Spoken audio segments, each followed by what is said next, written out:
First 3 rank வந்துடுறியா? அடுத்த டெஸ்ட்ல try பண்றப்பா. Try பண்ணனா நீ என்ன கேட்கறியோ அது உனக்கு தரேன்டான்னார் அப்பா.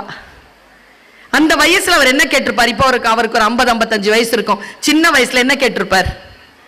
3 ஸ்கெட்ச் பென் கேட்டிருக்காரு, 3 கலர். 7th ஸ்டாண்டர்ட் அவ்வளவுதானே இருக்கும். இன்னைக்கு இருக்கிற பிள்ளைங்க என்ன வேணுமான கேளுன்னா சொத்து எழுதி கேட்கும். அந்த வயக்காடு வச்சிருக்கிறல்ல, பாட்டிப்பட்ட நகை வச்சிருக்கிறல்ல, அதை வித்து இது வாங்கித்தான்னு சொல்லும்.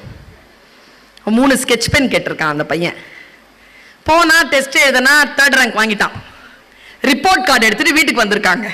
அவர் சொல்றார், நான் சமூக போராளியாக ஏன் இருக்கிறேன், நான் சத்தியத்தோடு ஏன் நிற்கிறேன் என்பதற்கு இது சாட்சின்னு சொல்லிட்டு சொல்றார். என்ன சொல்றார்?